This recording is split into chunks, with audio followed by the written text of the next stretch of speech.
At my father's funeral, while people were still filing out of the room, my sister opened her iPad and checked stock prices.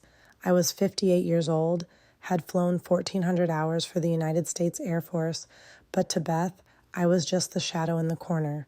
She didn't know that 72 hours later, when the engine exploded at 38,000 feet, her life would rest in the hands of the woman she'd just erased from the will. The Marriott conference room in Virginia smelled like burnt coffee and regret.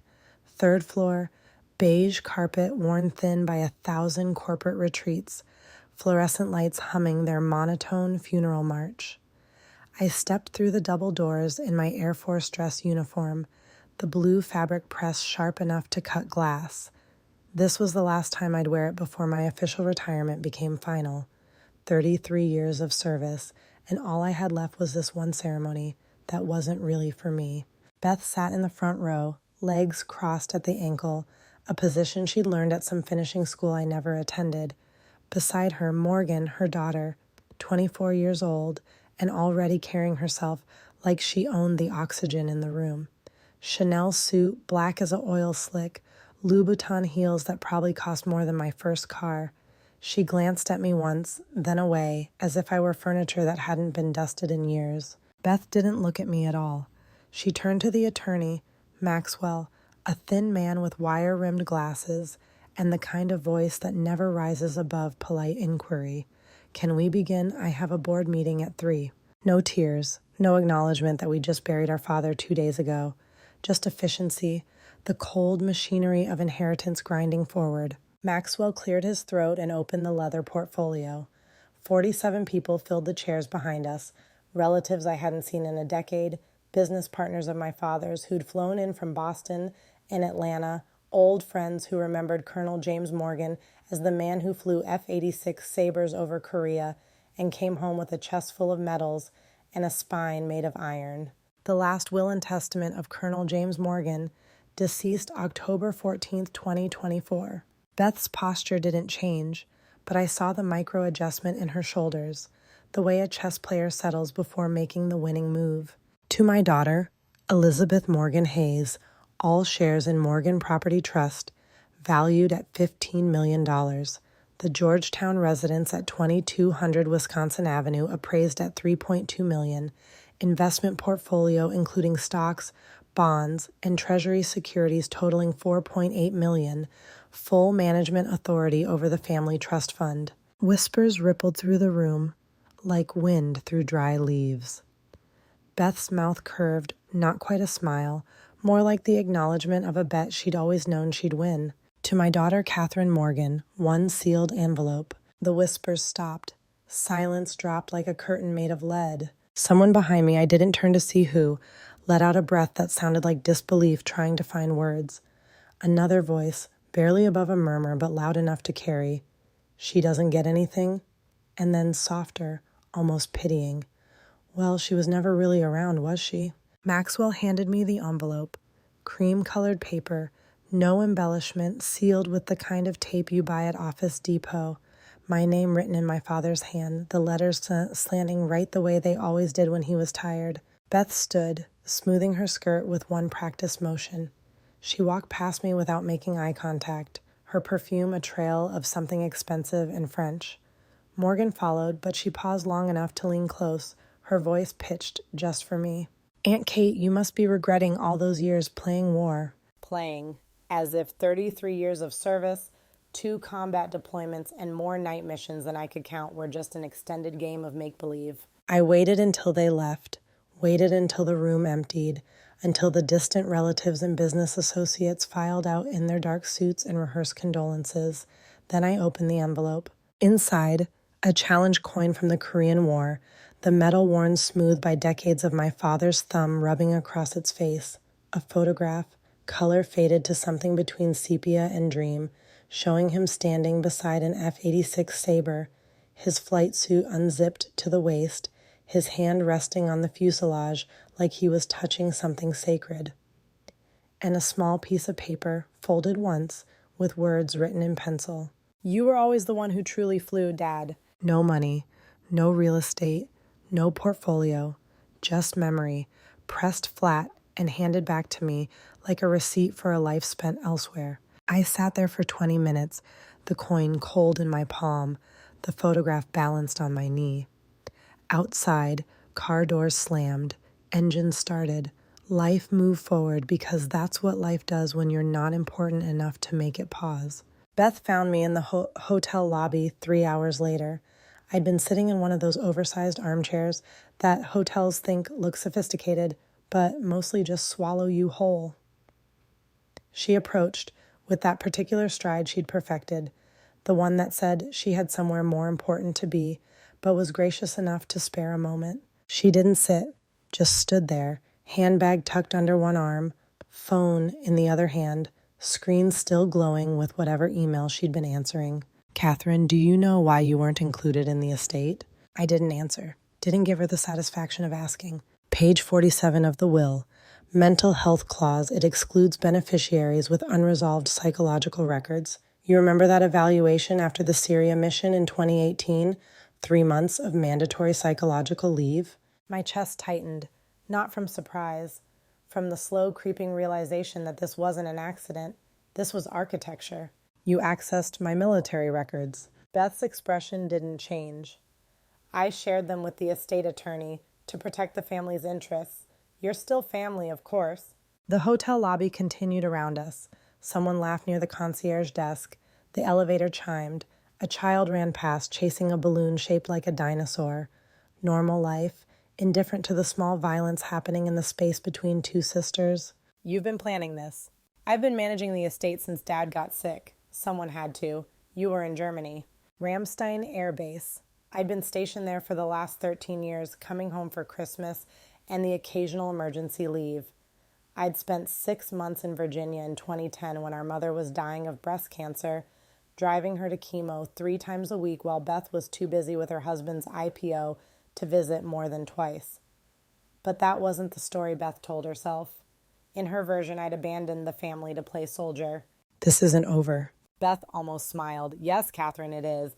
I have a flight to catch." She walked away, heels clicking on marble, phone already pressed to her ear, some conversation more important than the wreckage she'd just left behind. I was supposed to fly back to Colorado 2 days later. I'd already booked the ticket, coach, middle seat. But Beth called the night before coach, middle seat between a college student who slept the entire flight and a businessman who kept his laptop open the whole time, spreadsheets glowing like accusatory eyes. But Beth called the night before I left. Her voice on the phone had that particular tone she used when she was arranging things, moving pieces on a board only she could see. "Catherine, we should fly back together from Lisbon. It would look strange if families separated immediately after the funeral." I almost said no, but something in her voice, some note of insistence that felt less like concern and more like strategy, made me agree. Maybe I wanted to see what she was planning. Maybe I was just tired of fighting. So 48 hours after the funeral, I met her at Lisbon Airport. Business class, because Beth didn't fly any other way. Seats 14A, 14B, 14C. She took the window naturally, left the middle seat empty, a buffer zone between us. I took the aisle. Morgan sat 1 row back, AirPods Max covering her ears, phone screen reflecting TikTok videos I couldn't see but could imagine. The kind of content that makes you forget the world exists beyond the 6-inch screen in your hand. Beth ordered champagne before we even reached cruising altitude. Dom Perignon, $85 a bottle, and she pronounced it perfectly when the flight attendant, a young woman named Hannah with tired eyes and a smile that looked painted on, brought the ice bucket. "Honey, I fly this route every month. Are you new? You look too young for business class." Hannah's smile didn't waver. "I've been flying 6 years, ma'am." Beth nodded without really acknowledging the answer and turned to me. "You still drink coffee black and weak? I remember you never had refined taste." I didn't answer. I looked out the window at the ground falling away, the Tagus River silver in the afternoon sun, Lisbon shrinking to toy town proportions. From up here, everything looked manageable. From up here, you couldn't see the cracks. We reached 35,000 feet. The seatbelt sign went dark. Beth opened her iPad, the screen bright enough to cast shadows across her face. "I wanted to show you something." She angled the screen just enough for me to see. An email from Maxwell, the attorney. Subject line, asset transfer confirmation complete. The Morgan Trust has been merged into Morgan Hayes Holdings. I'm the sole administrator now. Total asset value, $24.7 million. She let that number hang in the air between us, a challenge wrapped in silk. What do you think of that figure, 24.7 million? Dad built quite well, didn't he? Are you bragging? I'm sharing with you because you're family, even if you don't have the capacity to manage this kind of wealth. I turned to face her fully. You actually believe you're the only one in this family who understands responsibility? Beth's laugh was quiet, controlled, the kind that never draws attention from other passengers. I believe I'm the only one who didn't abandon it. You ran to the military when you were 18 and never came back. You left Dad, left Mom when she had cancer, left all of us. The lie was so polished it almost looked like truth. She'd told it so many times, to so many people, that maybe she believed it herself now. But I remembered. I remembered the 6 months in 2010, the chemotherapy appointments, the nights Mom couldn't stop vomiting from the medication, the way I'd hold her hair and tell her stories about flying over Iraq just to distract her from the pain. Beth had come to visit twice in 6 months. But at the funeral, she'd stood in front of 200 people and cried about how Mom was the strongest woman she'd ever known, how she'd carry on her legacy. She never mentioned my name. You rewrote history. I remember it correctly. You chose the military over family. That's just fact. The plane hit turbulence. Not hard, just a jostle, enough to make Beth's champagne slosh against the rim of her glass. She looked down, annoyed, and pressed the call button with the kind of irritation that comes from always getting your way. Hannah appeared within seconds. Yes, ma'am. Could we have less bouncing? This is business class, not a carnival ride. I apologize, ma'am. We're passing through a weather system. It should smooth out shortly. Beth waved her away like dismissing a servant. Hannah took the gesture without comment and moved down the aisle, her professional smile never cracking. I would have applauded if I wasn't so tired. The lights dimmed. Outside the window, the sun dipped behind a cloud bank that looked like burned cotton, edges glowing orange and gold. The Atlantic stretched below us, endless and indifferent. Somewhere down there, fishing boats and cargo ships moved along their ancient routes, people living lives that would never intersect with ours, their problems real and immediate, and nothing like the Cold War being waged in row 14. Beth pulled up another email, this one with bold red letters in the subject line. She tilted the screen again, making sure I could see. Final confirmation from the trust attorney. It's done. I assume you won't contest. I didn't respond. Didn't give her the satisfaction. The Valence Trust is being folded into my firm. I'll manage it going forward. Unless, of course, you have experience managing multi-state asset portfolios while flying jets over conflict zones. Every word carried that same bitter undertone, like she was chewing on old envy and trying to spit it at me. I'd heard this tone before. At family dinners where she'd introduced me as my sister who's in the military, the emphasis just slight enough to make it sound like an apology. At estate meetings where she'd explained my absence as Catherine's very dedicated to her service, making dedication sound like a character flaw. At every interaction where Beth needed to be the smartest, most capable person in the room, even if the room was 40,000 feet in the air and losing altitude. The plane shuddered again, harder this time. Overhead bins clicked and rattled. Someone yelped from the back. A baby started crying, that particular wail of infant confusion when the world stops making sense. Beth's confident expression flickered. Just for a second, just long enough for me to see the crack. This is exactly why I don't trust flying with amateurs. I turned to her. What? She gestured vaguely at the cabin around us. Budget airlines. Ex-military pilots who think combat hours are the same as passenger flights. It's all just for show. I stared at her. After everything, after 33 years of service, after combat missions and training exercises and 1,000 hours of keeping aircraft in the air. When physics and common sense said they should fall, she was still calling it theater. You think being a combat pilot is a game?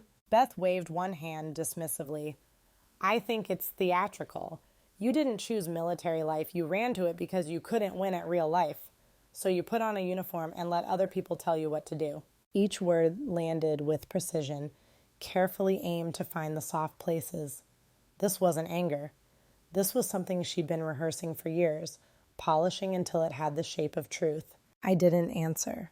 Not because she was right, she wasn't, but because I'd heard this performance before. At Christmas dinners, where she'd subtly redirect conversation away from my deployments and toward her latest business acquisition. At Mom's funeral, where she'd positioned herself as the devoted daughter while I stood in the back in my dress uniform, invisible despite the ribbons on my chest. At every family gathering where Beth needed to be the success story and I needed to be the cautionary tale.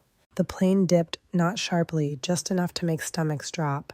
Whispers started spreading through the cabin like wildfire in dry grass. The man across the aisle, maybe 50 years old, wearing a Denver Nuggets hoodie, had his hands locked on the armrests, knuckles white. Next to him, his daughter, college-aged, held a Hello Kitty stuffed animal and cried quietly into its synthetic fur. Then the intercom crackled to life. The first officer's voice came through, steady, but with an edge that anyone who'd spent time in cockpits would recognize immediately. That was the sound of someone trying very hard to sound calm. Ladies and gentlemen, we're experiencing a minor technical issue with one of our engines. We're currently assessing the situation and will provide more information shortly. Please remain seated with your seatbelts fastened. Minor. That word hung in the air like a lie everyone knew, but nobody wanted to acknowledge. Beth gripped her Birkin bag, $45,000 of leather and status, like it could buy her way out of physics. Morgan leaned forward from the row behind, her face pale, makeup suddenly looking garish against her skin. Mom, what's happening? It's just turbulence. Sit back. But it wasn't just turbulence. I had spent 1,400 hours in the air, enough time to know how metal sings when it's under stress, how engines sound when they're failing, how a fuselage feels when something's fundamentally wrong. This wasn't weather. This was mechanical, and it was getting worse. The smell hit next, faint at first, just enough to make you wonder if you were imagining it. Burning plastic, electrical fire, the kind of smell that shouldn't exist on a commercial airliner at cruising altitude. Beth wrinkled her nose. Is someone using spray in here? I didn't answer. My brain was already running through checklists, protocols drilled into muscle memory by years of training, engine failure symptoms, fire suppression procedures, emergency descent profiles, knowledge I'd hoped never to use on a civilian flight. A soft chime rang overhead. Then silence. No announcement, no crew movement, just that low hum of 300 people simultaneously realizing something was very wrong but not knowing what. Beth finally turned to me, and for the first time since we'd boarded, she looked at me like I was actually there. Should they be saying something? Before I could answer, the right engine made a sound I'll never forget. A high-pitched whine, mechanical and drawn out, like metal screaming. Then a pop, not loud like an explosion, but sharp and sudden, a sound that made the whole cabin flinch as one organism. The lights dimmed. When they came back, they were yellow and weak, emergency power kicking in. The baby's crying got louder. Passengers started talking, voices overlapping. Did you hear that? What was that? Is that normal? It wasn't normal. Nothing about this was normal. A man 2 rows ahead stood up, turning to face the flight attendants. Excuse me, is everything all right? Something's wrong with the engine. Hannah, the flight attendant, moved toward him with her hands raised in a calming gesture. Sir, please return to your seat. We're just experiencing some turbulence. He didn't look convinced. Neither was I. Beth whispered, and even though her voice was low, the venom in it was crystal clear. This is exactly why I don't trust flying with amateurs. Budget airlines, ex-military pilots who think combat hours translate to passenger safety. It's all just performance. I turned to look at her, really look at her. My sister, who I protected when Dad found her manipulating company books 20 years ago, who I'd taken the blame for so she wouldn't lose her inheritance, who I'd defended at every family gathering when people questioned her business ethics, who'd spent the last 2 days systematically erasing me from our father's legacy while I sat silent and let it happen. You think being a combat pilot is performance? Beth shrugged, pulling her designer shawl tighter. I think you're technically one of them, aren't you? A toy soldier with a joystick. The only difference is your targets don't shoot back. Do you ever stop? Stop what? talking down to people who actually do real things. Beth's eyes narrowed. You think flying planes makes you better than me? I think I never needed your approval to know my worth. Her lips pressed into a thin line. For once, she didn't have a comeback ready. Maybe the first moment of silence from her since we'd boarded. Then the plane jolted. Hard. A correction, not a weather pattern. The kind of movement that says the pilots are fighting something that doesn't want to be controlled. Through the intercom, I heard something I never wanted to hear on a commercial flight, a choked cough, then silence, then emergency lighting kicked on, bathing the cabin in red, and in that half second of crimson illumination, I saw Beth's expression change. The arrogance drained, the confidence evaporated. She looked like everyone else now, scared, small, human, and I was already unbuckling my seatbelt. A sudden violent jolt threw coffee cups from tray tables. The cabin lurched downward, and for one stomach-dropping moment, gravity felt personal, like it had a grudge. Shouts and gasps merged into one low sound of collective fear. Oxygen mask dropped with a hiss. The man in the Nuggets hoodie grabbed his daughter's hand so hard I could see his knuckles turn bone white from 3 rows away. Hannah grabbed the intercom microphone, and her voice came through, cracking with barely controlled terror. Mayday, mayday, engine 2 fire, crew to cockpit. Beth's eyes went wide. That doesn't sound minor. Morgan was crying now, full-on sobbing from the row behind. Mom, I don't want to die. Mom, please. I stood up. The cabin tilted, and I had to grab the seat back to keep from falling. Beth looked up at me, and for the first time in 35 years, I saw something in her face I'd never seen before. She was looking at me like I mattered. Catherine, what are you doing? I didn't answer. I pushed past her into the aisle, toward the front of the plane where the cockpit door waited. Behind me, Beth's voice. Oh, puppet, oh, small boy, small and afraid. Catherine, wait. But I was already moving. 300 lives on this plane, including my sister and my niece, and somewhere in the front of this aircraft were 2 pilots who needed help they might not have. 33 years of training had led to this moment, not in a war zone, not over a desert or an ocean in a fighter jet, but here, in business class, in a Boeing 777 with a dead engine and a failing electrical system. Behind me, I heard Morgan's voice, barely audible over the alarms. Aunt Kate knows what to do, right? Mom, she knows, right?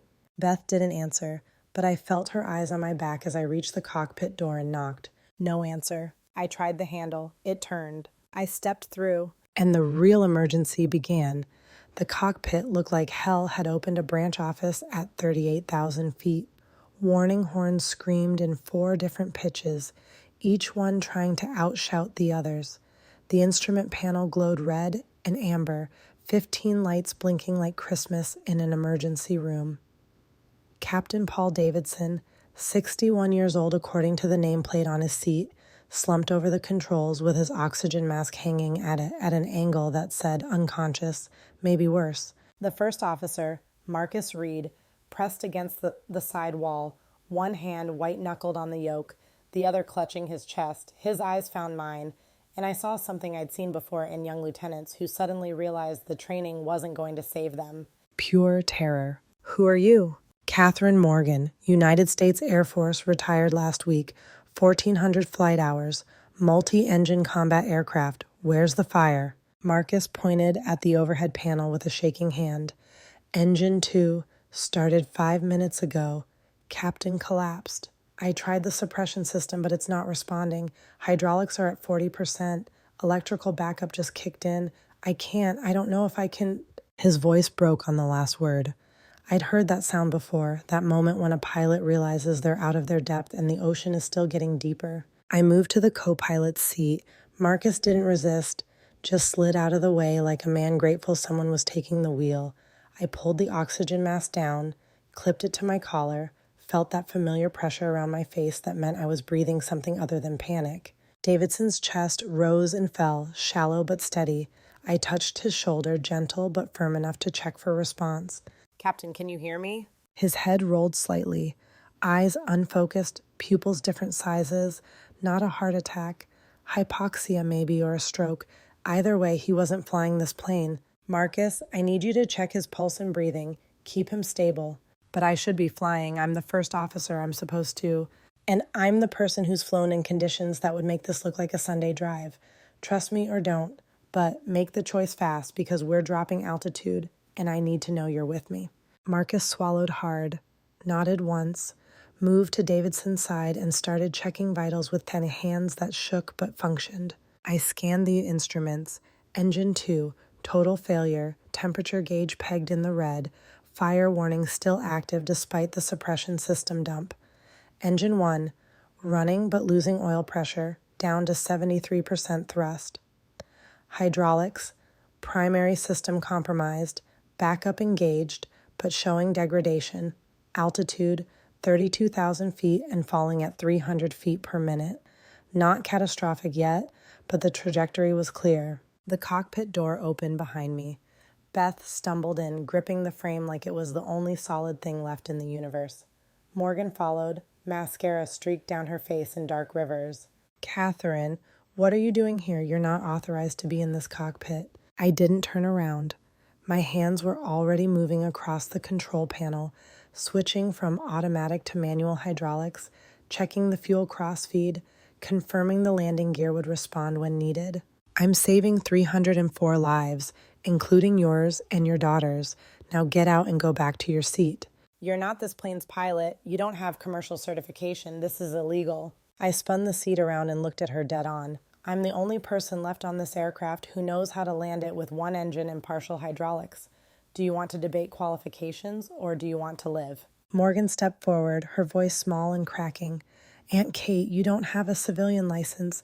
You can't just take over a commercial flight. There are rules." "Rules don't matter at 32,000 feet with a dead engine, Morgan. Physics matters. Experience matters. And right now, I've got 1,400 hours of experience keeping aircraft in the air when they had no business staying there." Beth's mouth opened, closed, opened again. For the first time since we were children, she didn't have words ready. She just stood there, one hand on the doorframe, the other pressed against her stomach, like she was trying to hold herself together from the outside. "We're going to die. Not on my watch." Something in my voice must have reached through her fear because she took a step back. Then another.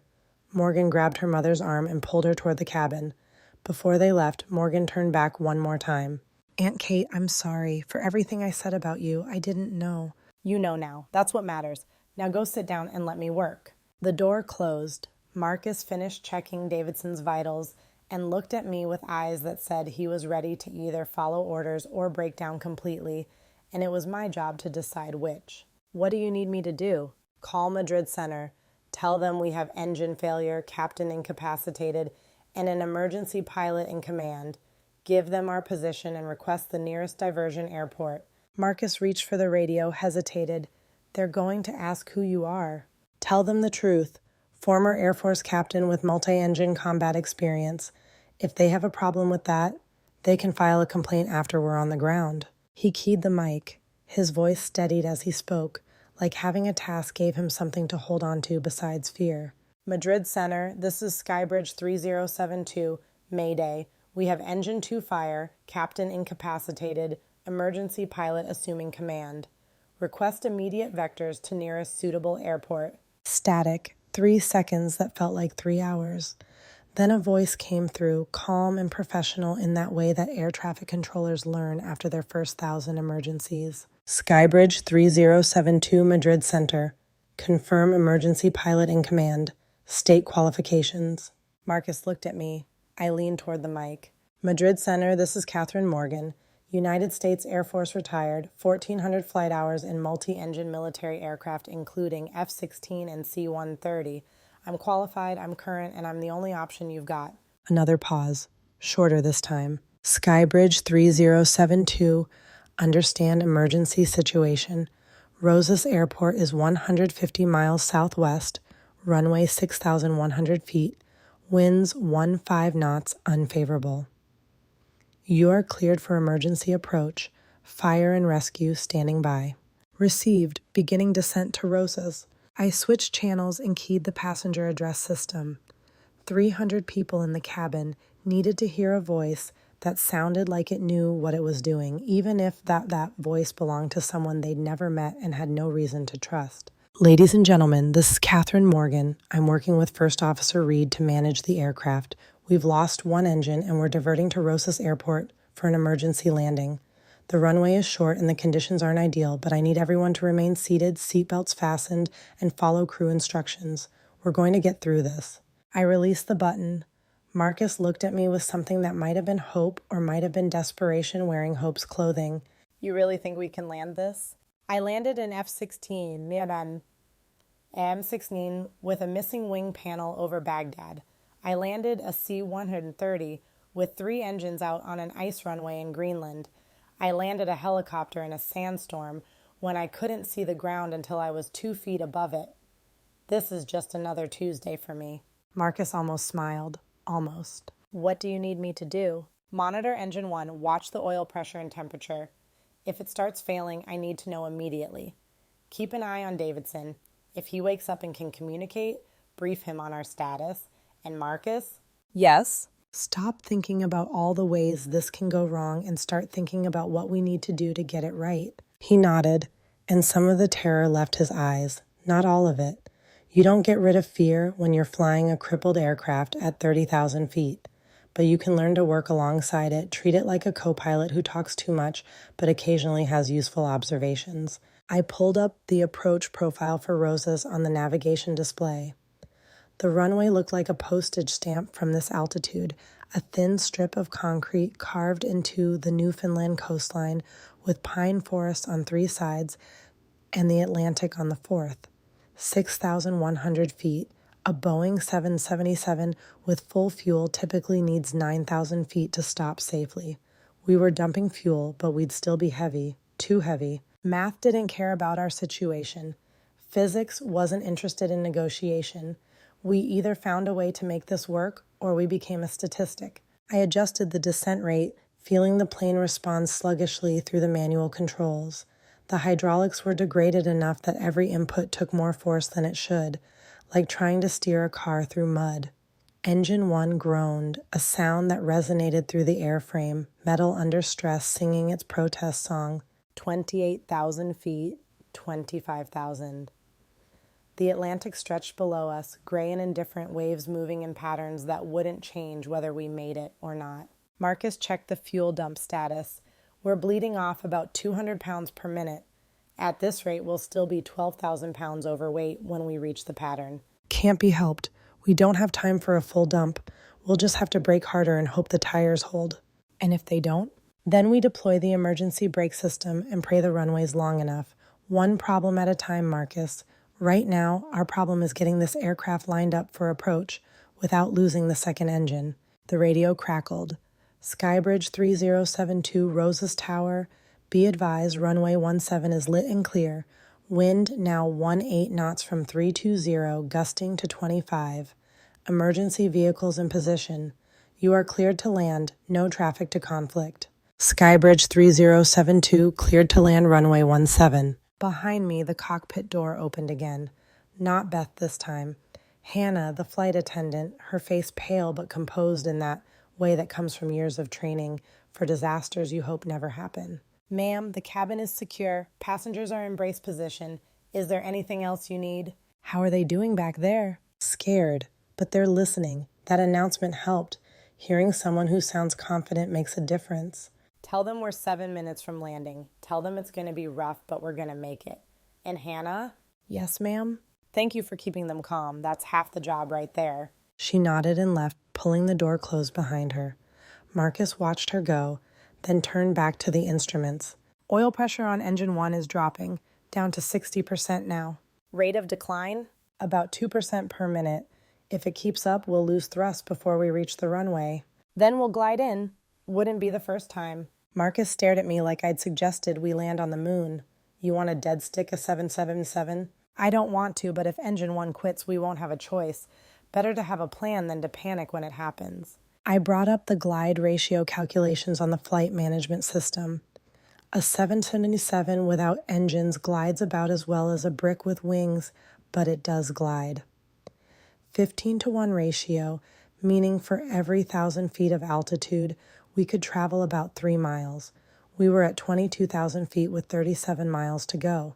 The math worked, barely, if we didn't lose more altitude to maneuvering. Marcus, if we lose the engine, I'm going to need you to handle the landing gear manually.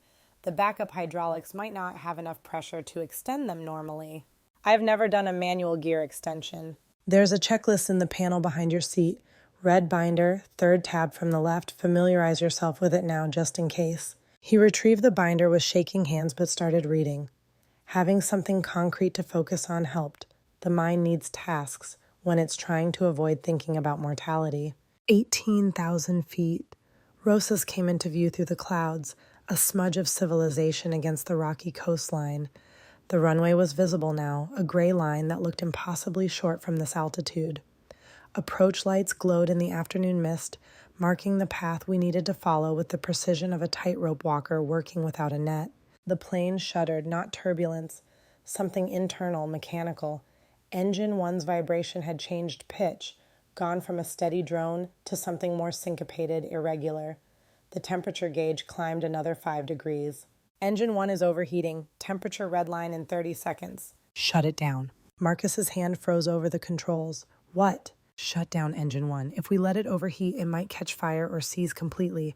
At least if we shut it down controlled, we can glide without worrying about an explosion. But then we have no engines at all. We're just falling. We're not falling, we're gliding. There's a difference. Trust me. Marcus reached for the engine cutoff with the reluctance of someone cutting their own lifeline. The lever moved. Engine 1 wound down, that distinctive descending whine of a turbine dying. The cabin pressure changed. The background noise level dropped. For a moment, the only sounds were the rush of air over the fuselage and the warning horns that nobody had managed to silence. We were gliding. No power, no thrust, just aerodynamics and gravity having a negotiation about which one was stronger. 14,000 feet, 28 miles to go. The math still worked, but there was no margin for error now. No chance to add power if we came up short. No opportunity to go around if the approach wasn't perfect. This was it. One shot, one chance. Marcus, extend the landing gear. He pulled the manual release handle. The gear bay doors opened with a groan of metal against air resistance. 3 green lights appeared on the panel. Nose gear down and locked. Left, main down and locked. Right, main down and locked. At least something was working correctly. The drag from the deployed gear steepened our descent angle. I adjusted the nose attitude, trading altitude for airspeed, trying to find that perfect balance between too fast and too slow. Too fast and we'd overrun the runway. Too slow and we'd drop out of the sky before we reached it. 10,000 feet, 15 miles. Rosas filled the windscreen now, details becoming clear. The runway threshold numbers painted in fading white. The approach lighting system creating a corridor of brightness through the coastal mist. Fire trucks lined up along the taxiway, red and white, emergency lights already flashing. In the cabin behind us, 300 people sat in brace position, heads down, hands locked behind their necks, each one living their own private negotiation with whatever God or luck or mathematical probability they believed in. Beth, in seat 14A, clutching that $45,000 handbag like it was a talisman that could buy immunity from physics. Morgan, in 15A, probably regretting every dismissive word she'd ever said about her aunt, who played at war. 5,000 feet, 8 miles. The runway rushed up to meet us, that optical illusion where distance collapses and suddenly you're not approaching anymore. You're arriving whether you're ready or not.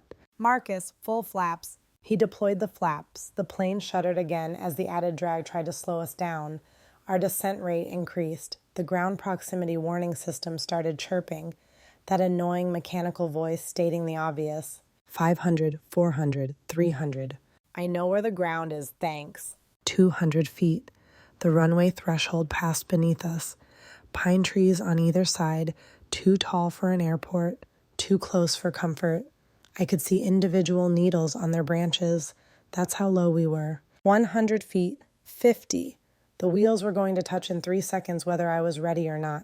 I pulled back on the yoke, feeling the plane resist, fighting me through the degraded hydraulics. The nose lifted. The descent rate slowed. For one perfect moment, we seemed to hang in the air, suspended between flight and landing.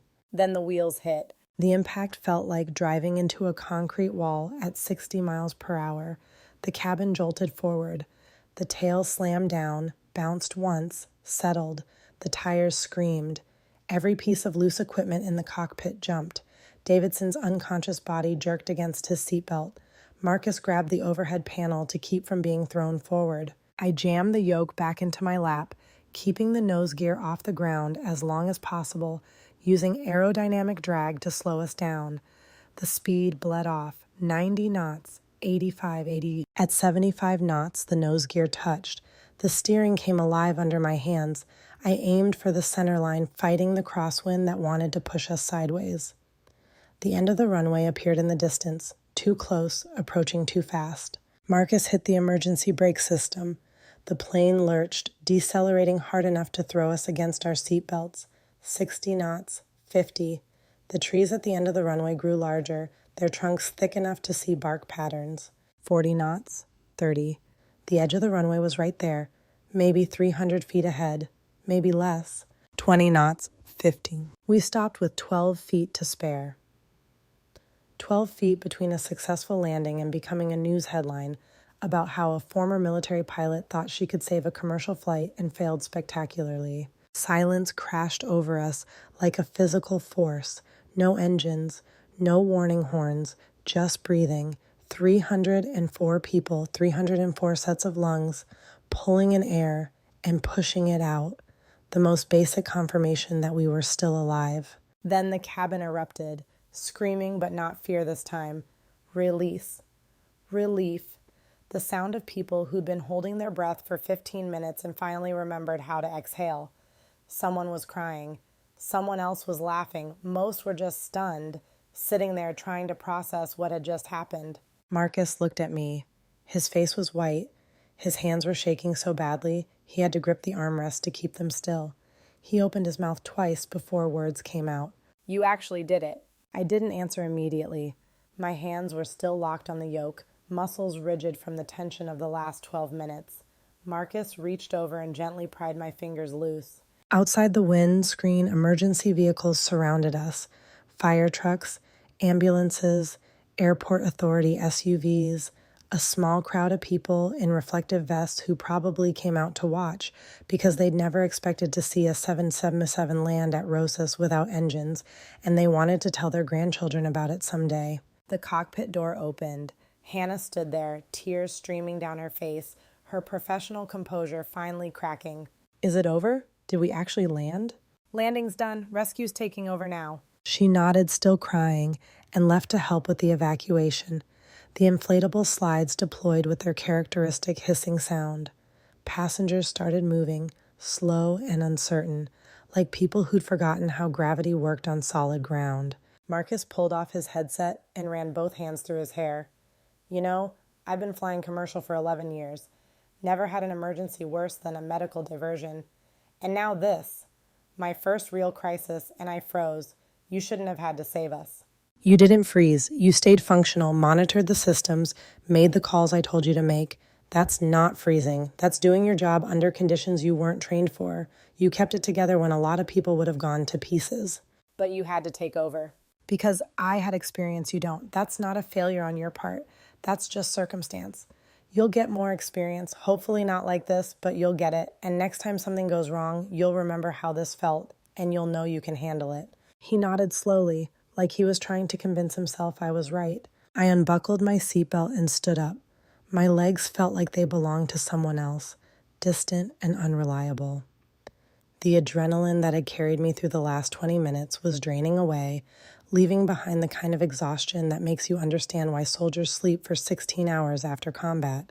But we weren't done yet. Still had 300 people to evacuate, still had injuries to assess, statements to give, investigations to start, still had to face Beth and Morgan and whatever came next. I stepped into the cabin, every head turned.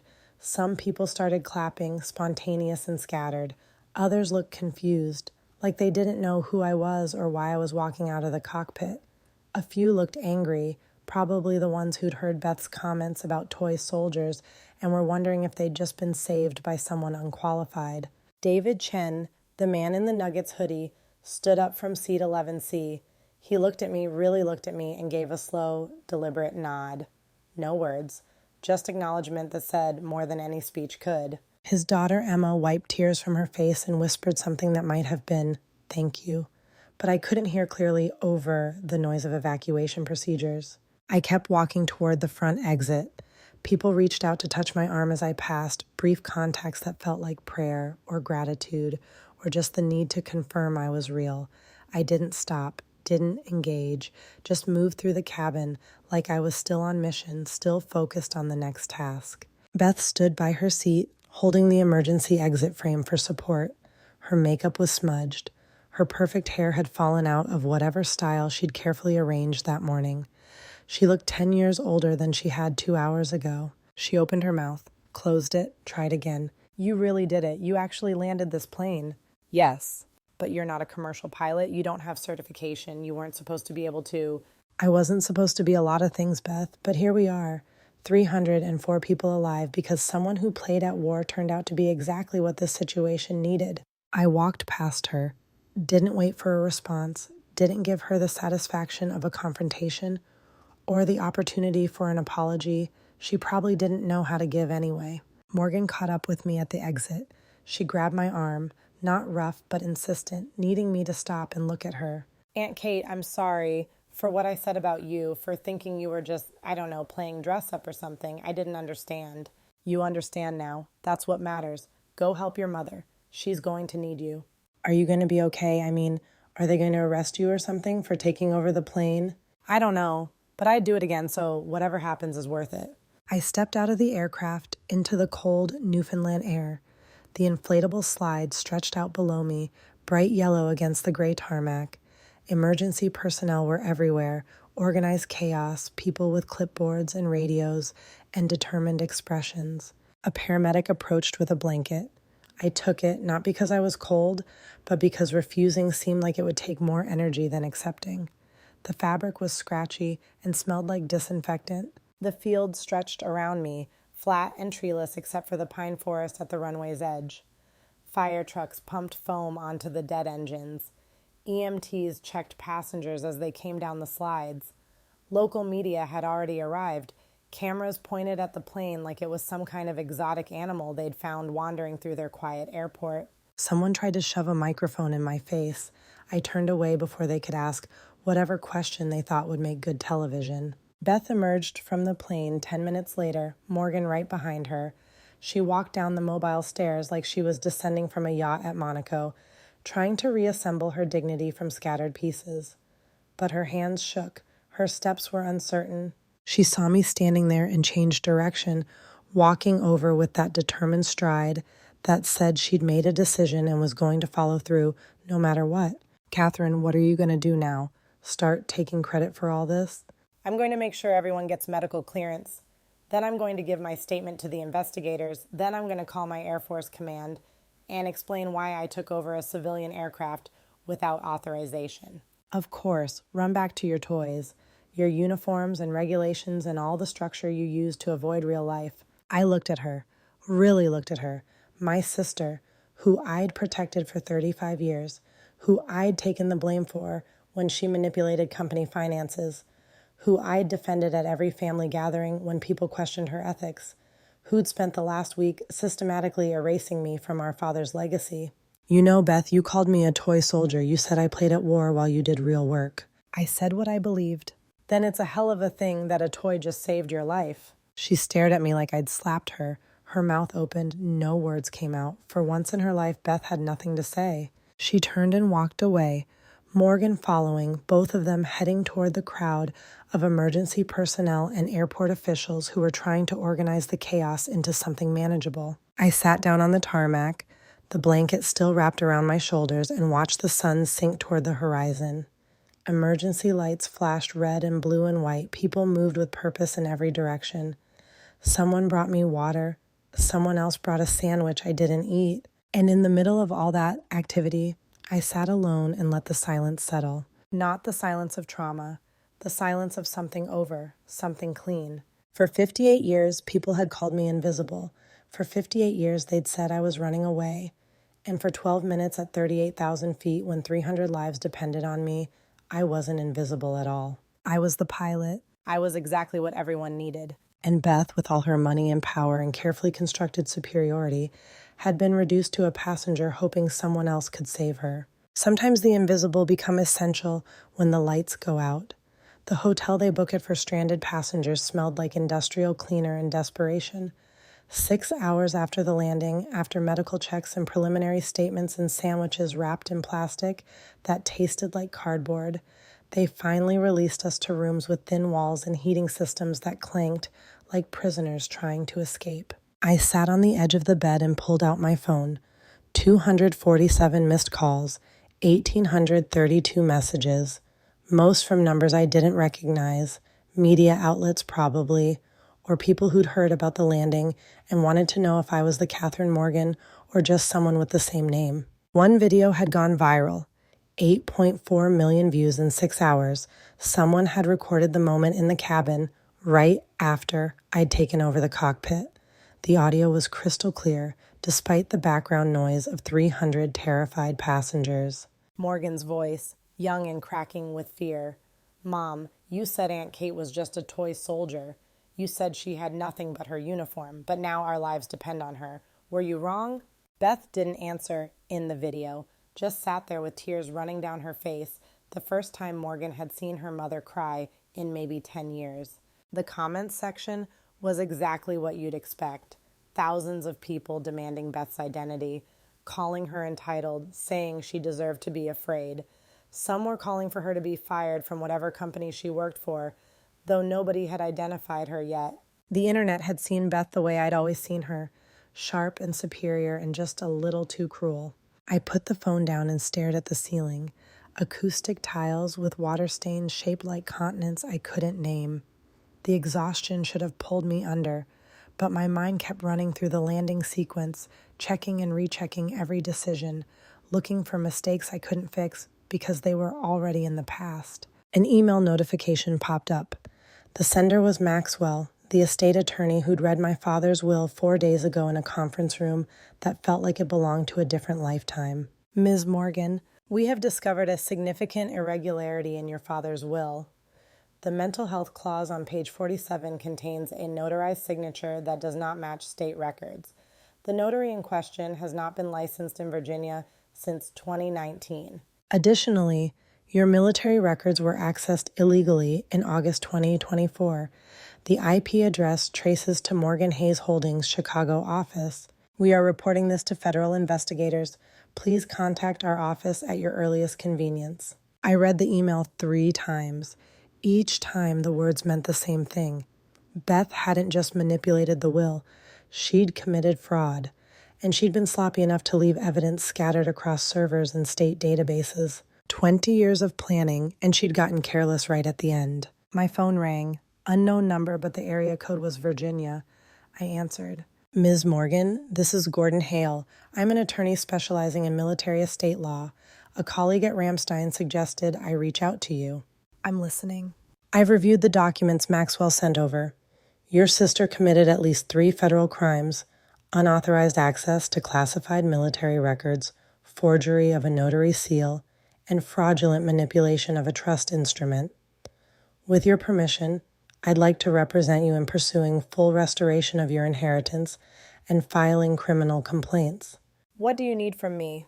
Everything you remember, every conversation, every document, every moment when you suspected something wasn't right but couldn't prove it. That's going to take a while. I have time. And Ms. Morgan, what you did today on that airplane, that took real skill, the kind most people don't appreciate until their life depends on it. I think it's time people started appreciating all the things you've done that nobody noticed. We talked for 40 minutes. I gave him names, dates, the night. In 2005, when Beth had been caught manipulating company books and I'd taken the blame. The months in 2010, when I'd driven our mother to chemotherapy while Beth claimed she was too busy with work. The way Beth had slowly edited me out of family photos, family stories, family memory, until I became a footnote in someone else's history. Gordon took notes, asked questions, never once sounded surprised, like he'd seen this pattern before in other families where inheritance turned siblings into enemies. I'll need 2 days to compile everything and file with the appropriate authorities. In the meantime, The FAA and Department of Defense are conducting their own investigation into the flight incident. You should expect calls from both agencies. Am I going to be charged with anything? Charged? Ms. Morgan, you saved 300 lives. The worst they'll do is ask you to explain your decision-making process and then commend you for it. Well, not officially commend. Government agencies don't like to admit their regulations didn't account for a situation, but unofficially, you're going to be fine. He was wrong about the timeline. The FAA called 30 minutes later. A woman named Director Sarah Chen, who sounded like she'd been through this exact conversation 100 times and knew all the ways it could go wrong. Ms. Morgan, we need to conduct a formal inquiry into the events of Flight 3072. You're not being accused of any violations, but we do need to establish a clear record of what happened and why. When do you need me? There's a team at Gander Air Force Base about 40 miles from where you are now. Can you be there tomorrow morning at 9? I'll be there. The next morning arrived with fog thick enough to cut. A military liaison picked me up in a government sedan that smelled like coffee and old paperwork. She didn't ask questions, just drove through the mist while NPR played softly on the radio, something about agricultural subsidies and drought relief. The conference room at Gander looked exactly like every military conference room I'd ever seen. Beige walls, fluorescent lights, a table long enough to seat 12, but currently occupied by 5 people in suits and 2 in Air Force uniforms. They went through it chronologically. What made me go to the cockpit, how I assessed the situation, why I decided to take command instead of waiting for ground instructions. Each question was phrased carefully, like they were trying to find the line where justified emergency response became reckless assumption of authority. Captain Morgan, at what point did you determine that you were qualified to assume command of a civilian Boeing 777? When I looked at the instruments and realized the first officer was overwhelmed and the captain was incapacitated. Qualification isn't just about having flown the specific aircraft type. It's about understanding aerodynamics, systems management, and emergency procedures. I had 1,400 hours of experience keeping aircraft in the air under conditions worse than what we faced. But you had no commercial certification, no type rating for the 777. Technically, you were not authorized to operate that aircraft. Technically, everyone on that plane was going to die if someone didn't step up. I made the choice that 300 people would rather be alive with questionable authorization than dead with perfect paperwork. One of the Air Force officers, a colonel with pilot wings and enough ribbons to suggest he'd been through his share of emergencies, leaned forward. Captain Morgan, in your assessment, did First Officer Reed have the capability to land the aircraft without assistance? In different circumstances, maybe, but he was dealing with a situation beyond his training and experience. I've seen that look before in young pilots who suddenly realized the textbook didn't cover what's happening right now. He was functional but compromised. I was functional and experienced. It was the right call. And you'd make it again? Without hesitation. They took a break after 2 hours. Coffee appeared from somewhere, brought by an airman who looked barely old enough to vote. I drank it black and bitter, standing by the window watching transport planes taxi in the distance. The colonel approached, his posture relaxed now that we were off the record. You know, I flew C-130s in Afghanistan, had an engine fire over Kandahar once, lost 2 of 4 engines and had to bring it in on a runway designed for helicopters. I know what it feels like when you're the only person who can solve the problem and all you've got is training and luck. Did you land it? With about as much runway to spare as you had yesterday, 12 feet sounds about right. He smiled, and it wasn't the official Air Force smile you give when cameras are rolling. It was the real thing, the acknowledgement between people who've stared at the same impossible situations and somehow lived to talk about it. Between you and me, Captain, what you did was extraordinary, but it's also going to cause headaches for every regulatory agency that has rules about who can fly what. So they're going to ask you a lot of questions that sound like accusations. Don't take it personally. They're just covering their asses in case someone tries to sue. I understand. Good. Also, if you're interested, we're always looking for experienced pilots to join our advisory training program, teaching the next generation, passing on knowledge. You'd be good at it. The afternoon session focused on technical details, hydraulic pressure readings, fuel dump rates, descent profiles. They wanted to know if I'd followed standard procedures or improvised. I improvised within the framework of my training.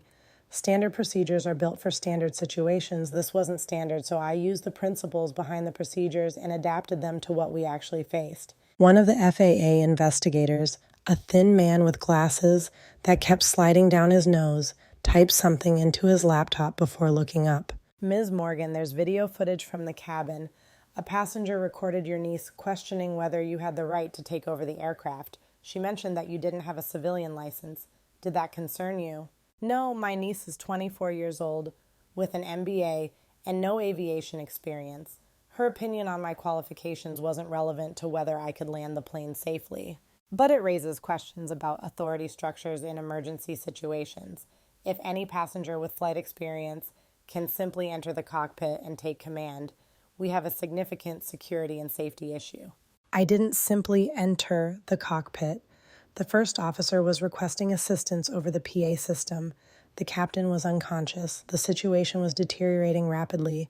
I made an emergency decision under Article 91.3 of the Federal Aviation Regulations, which states that in an emergency, the pilot in command may deviate from any rule to the extent required to meet that emergency. I became the pilot in command because nobody else was capable of fulfilling that role. The investigator's expression didn't change. He just typed more notes and moved to the next question. They finally released me at 4 p.m. 8 hours of questions. 8 hours of defending decisions I'd made in 12 minutes. But the conclusion was clear from the way they thanked me and said they'd be in touch with final findings. I wasn't going to be charged with anything. And unofficially, they all knew I'd done exactly what needed to be done. Outside, the sun was already setting. November days in Newfoundland being short and cold and unforgiving. The military liaison was waiting with the sedan. Where to, Captain? The hotel, I guess, unless there's somewhere else I need to be. Actually, there's someone waiting to see you. Says she's your niece. Morgan stood in the lobby, looking smaller than she had on the plane. She'd changed out of the Chanel suit into jeans and a Georgetown sweatshirt, her hair pulled back in a ponytail, no makeup. For the first time since I'd known her, she looked like an actual 24-year-old instead of a miniature corporate executive. Aunt Kate, can we talk? We sat in the hotel bar, which was empty except for a businessman watching CNN on the television mounted in the corner. Morgan ordered coffee. I got the same. Mom's on a flight to Chicago. She said she needed to deal with some business emergency, but I think she just couldn't face you after everything that happened. And you stayed? I wanted to apologize, really apologize, not just the thing I said on the plane when I was scared. I need you to know that I understand now. What you did, what you've always done.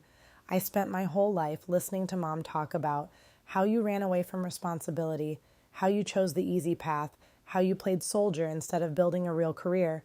And I believed her because why wouldn't I? She's my mom. Morgan's hands wrapped around the coffee cup like she was trying to draw warmth from it. But yesterday when that engine exploded, Mom didn't save us. Her money didn't save us. Her business degree didn't save us. You did. And you did it because you have actual skills that matter when everything falls apart. Mom built a career on manipulating numbers and people. You built a career on keeping aircraft in the air when physics said they should fall. I was wrong about which one of you was playing games. Your mother isn't evil, Morgan. She's just been competing with a version of me that only existed in her head. That doesn't excuse what she did. The will, the mental health clause, accessing your military records. I didn't know about any of that until yesterday when you were in the cockpit, and she broke down and told me everything. She said she did it because Dad always loved you more, always talked about you more, always looked at you like you were special. She spent 40 years trying to be good enough to get that same look, and it never worked. So she decided if she couldn't be as important as you, she'd make you invisible instead. I'd suspected that for years, but hearing it confirmed, hearing it from Morgan, who had no reason to lie, settled something that had been unsettled since the funeral. What are you going to do now? Morgan took a breath. I'm quitting my job. Mom got me that position through her connections. I'm good at it, but I never earned it. I want to actually accomplish something that's mine, not just another entry on the family resume. Any ideas what that might be? Actually, yes, I want to learn to fly. I must have looked surprised because Morgan smiled for the first time since we'd sat down. I know, it sounds like I'm just copying you, but I've been thinking about it since we landed. The way you handled that crisis, the way you stayed calm when everyone else was falling apart. I want to learn how to do that, not because Mom failed at it, but because I want to know I can trust myself in situations where nothing else is certain. Flying takes years of training, thousands of hours. It's not something you pick up because it seems interesting. I know. That's why I'm serious about it. Aunt Kate, will you teach me, or at least help me get started? I looked at my niece, really looked at her. Not the polished corporate projection she'd worn like armor, but the actual person underneath, scared and uncertain and trying to figure out who she was when she stopped being an extension of her mother's ambitions. I'll help. But you need to understand that I'm not going to go easy on you because we're family. If anything, I'll be harder on you because I know what you're capable of when you stop worrying about what other people expect. I wouldn't want it any other way. We talked for another hour. Morgan asked about flight school, about certification requirements, about whether she was too old to start at 24. I told her about pilots I'd known who didn't start until their 30s, their 40s, even their 50s, about how aviation wasn't about when you started, but about whether you were willing to put in the work once you began. As we were leaving, Morgan stopped at the lobby entrance. Aunt Kate, there's one more thing. The video of Mom and me on the plane, it's everywhere now. People are saying terrible things about her. Some of them are true, but some are just cruel. She's going to lose her job, maybe lose everything. Part of me thinks she deserves it, but part of me just feels sad.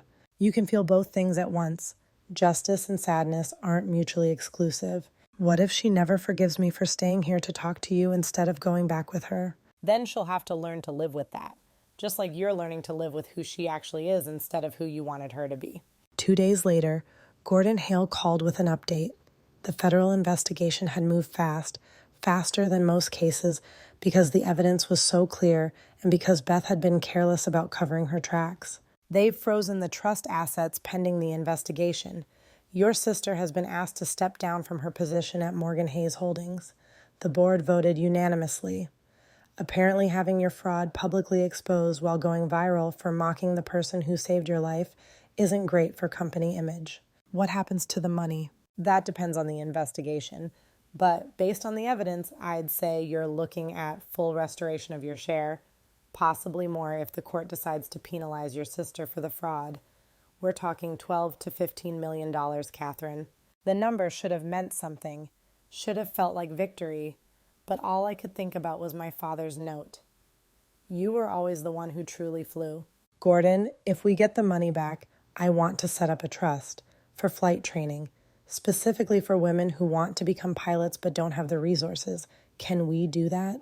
Absolutely. It's your money. You can do whatever you want with it. Then that's what I want.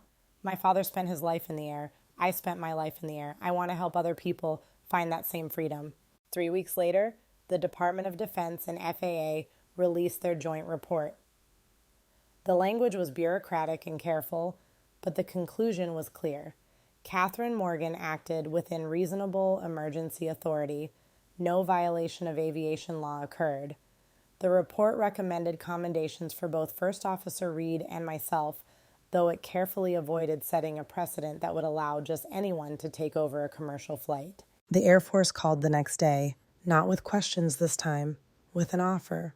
General Sarah McKenzie, commander of Air Combat Command, wanted me to join an advisory role, Women in Aviation Leadership Program, teaching the next generation of female pilots, helping recruit women who'd been told they weren't cut out for military aviation, mentoring those who made it through training and faced the unique challenges of being women in a field still dominated by men.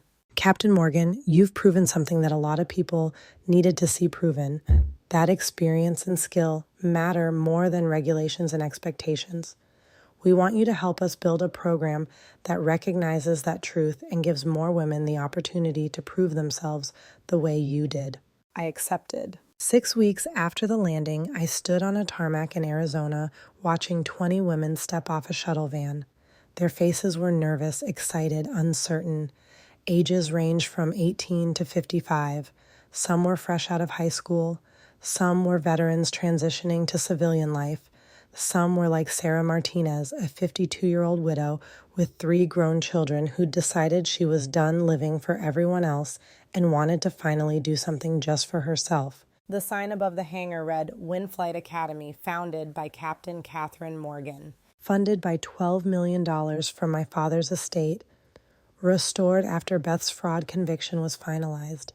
She'd pled guilty to avoid trial, taken a suspended sentence and 5 years probation, and moved to Paris, where apparently Americans with tarnished reputations could still find work if they had the right connections. I hadn't spoken to her since Newfoundland.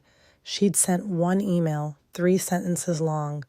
"I'm sorry for what I did. I'm not asking for forgiveness. I just wanted you to know that I finally understand why Dad was proud of you." I hadn't responded. Some things don't require a response. Morgan Hayes stepped forward from the group of new students wearing a flight suit instead of designer clothes, her hair practical instead of styled, her expression open instead of armored. Aunt Kate reporting for training. "Welcome to WinFlight, Morgan. You ready for this?" "No, but I'm doing it anyway." The first week was ground school. Aerodynamics, weather systems, navigation, aircraft systems. I taught some of it myself. Brought in instructors for the rest. Watched these women transform from uncertain beginners into students who started to believe they might actually be able to do this impossible thing. Sarah Martinez struggled with the physics at first. She'd been out of school for 30 years and the math felt foreign, but she stayed late every night, working through problems until they made sense, until she could calculate crosswind corrections and fuel burn rates without needing to check her notes. "My kids think I'm crazy," she told me one evening after class, "learning to fly at 52, but my husband died believing I gave up my dreams for him. I want to prove that it's never too late to remember what those dreams were."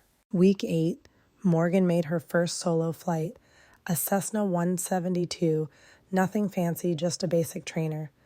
But when she climbed out of the cockpit after landing, she was crying and laughing at the same time, that particular emotional overflow that comes from doing something you never thought you could do. I flew, Aunt Kate. I actually flew.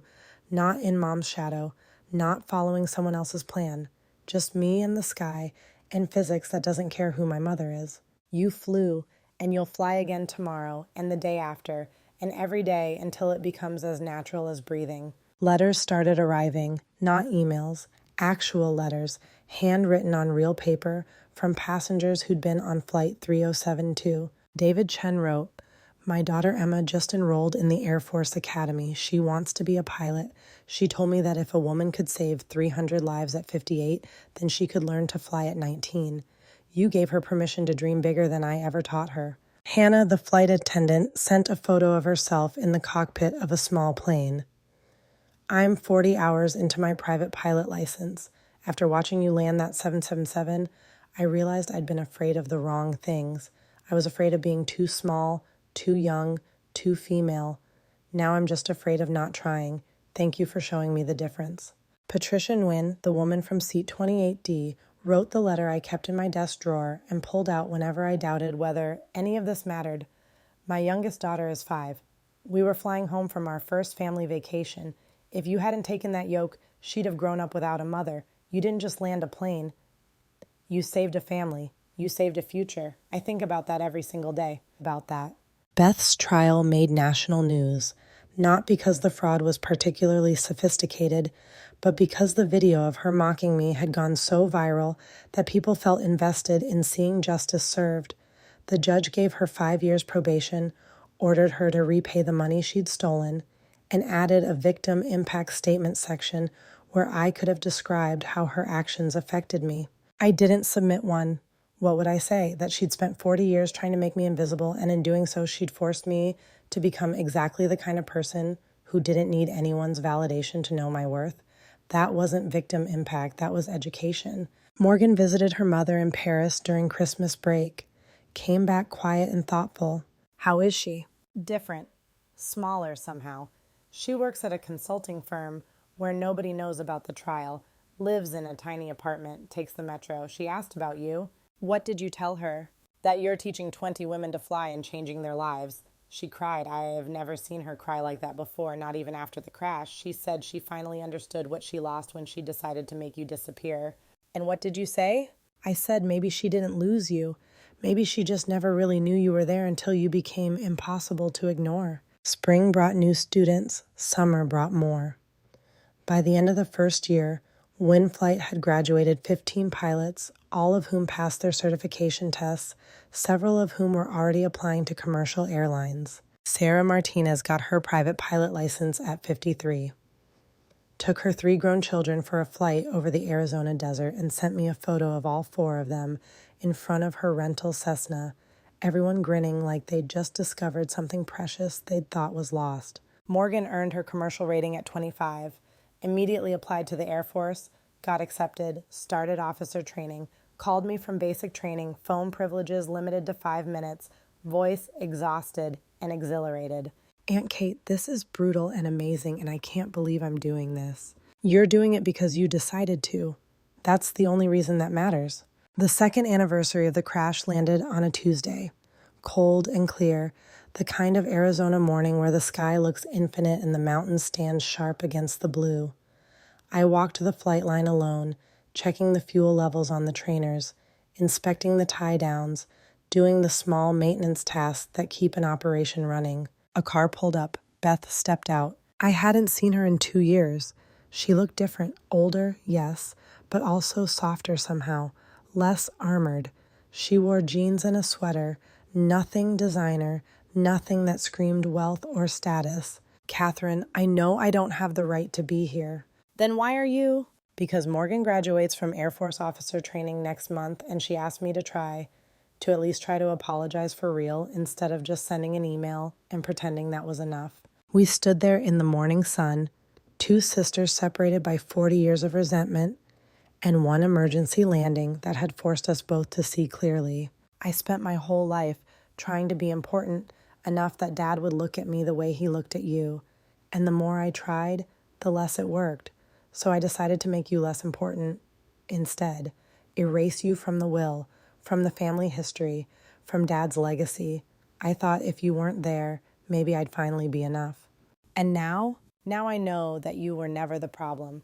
I was competing with a ghost, with my own insecurity wearing your face.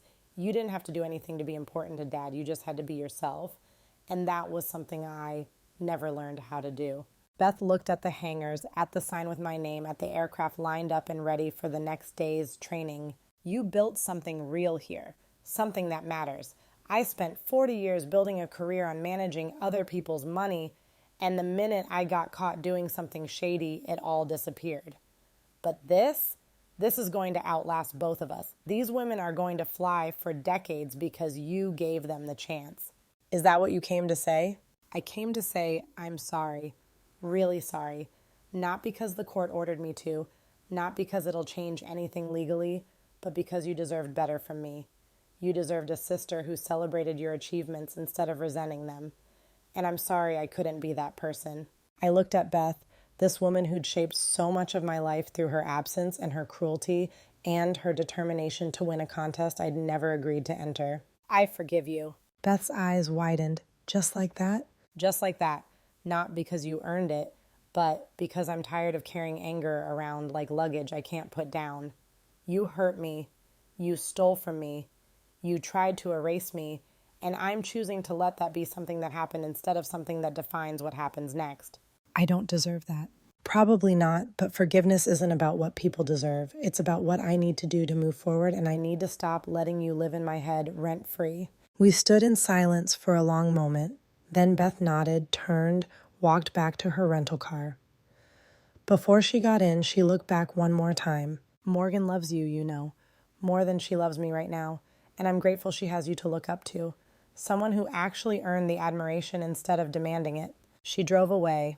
I watched until the car disappeared around the bend, then went back to checking the fuel levels because the aircraft didn't care about family drama and students were arriving in an hour. That afternoon, I received a call from the Air Force. General Mackenzie herself, not an aide. Catherine, I wanted to give you advance notice. We're presenting you with the Airman's Medal for your actions on Flight 372. The ceremony is in 6 weeks at the Pentagon. I hope you'll accept. I was just doing what needed to be done. And that's exactly why you're getting the medal. Because when 300 lives needed saving, you did what needed to be done without asking permission or waiting for someone else to step up. That's the definition of service. The ceremony was formal and brief. Generals and politicians said nice things about heroism and decisive action. They pinned a medal on my chest that felt heavier than it should for a piece of metal and ribbon. Morgan attended in her new Air Force uniform, second lieutenant's bars shining. Sarah Martinez came, brought her 3 kids, all of them proud to know someone who'd been recognized by the military she'd served for 33 years. Beth didn't attend, sent flowers instead with a card that said, "Congratulations on being everything I tried to convince myself you weren't. Love, Elizabeth." After the ceremony, I stood outside the Pentagon in the cold November air, the same time of year as the crash, the same quality of light. Morgan came and stood beside me. How does it feel, being officially recognized as a hero? Weird. I spent 33 years being invisible. Now suddenly everyone wants to know my story, wants to celebrate me, wants to make me into something symbolic. But I'm the same person I was before the plane crashed. I just finally got to show people what I'd always been capable of. That's not quite true, Aunt Kate. You're not the same person. You built a school. You're teaching people to fly. You forgave Mom even though she didn't earn it. The plane crash didn't make you a hero. It just made everyone else finally pay attention. We walked back to the car together, and I thought about all the women currently in training at WinFlight, thought about the ones who'd graduate next month and the ones who'd enroll next year and the ones who'd come after that, thought about how none of them would be invisible the way I'd been invisible, because I was making damn sure they knew their worth before the world tried to tell them otherwise. 58 years old, a lifetime of being overlooked, and now, finally, I wasn't teaching people to see me. I was teaching them to see themselves. That's what happens when the invisible become essential. We don't just save lives, we change them.